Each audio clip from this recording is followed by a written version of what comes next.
Wherever you go, whatever you do, throw a little at it. Omax, Vest and Briefs.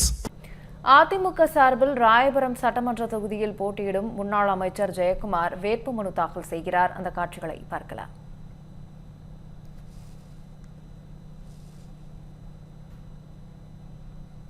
இது தொடர்பான கூடுதல் விவரங்களை செந்தில்குட்டி வழங்க கேட்கலாம். செந்தில்குட்டி வணக்கம். தற்போது அதிமுக சார்பில் ராயபுரம் சட்டமன்ற தொகுதியில் முன்னாள் அமைச்சர் ஜெயக்குமார் வேட்புமனு தாக்கல் செய்கிறாரு. இது தொடர்பான விவரங்களை பதிவு பண்ணலாம். வரக்கூடிய சட்டமன்ற தேர்தலில் சென்னையில 15 தொகுதிகளில் திமுக போட்டியிடக்கூடிய நிலையில 13 தொகுதிகளில் திமுக அதிமுக இடையே சென்னையில போட்டி நிலவக்கூடிய வாய்ப்பு இருக்கிறது.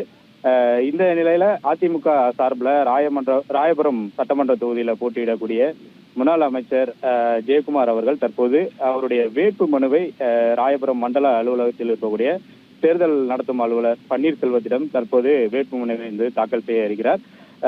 இதுல முக்கியமாக அவர் கடந்த 1991, 96, 2001, 2006 என தொடர்ந்து இது 8வது முறையாக ராயபுரம் சட்டமன்ற தொகுதியில முன்னாள் அமைச்சர் ஜெயக்குமார் போட்டியிடுகிறார்.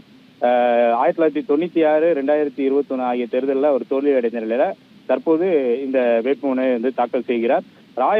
ராயபுரம் சட்டமன்ற தொகுதியில ஏற்கனவே இந்த போட்டியிட நாம் தமிழர் கட்சி வேட்பாளர் ஒருவர் மட்டும்தான் இதுவரை வேட்புமனு தாக்கல் செய்திருக்கிறார்.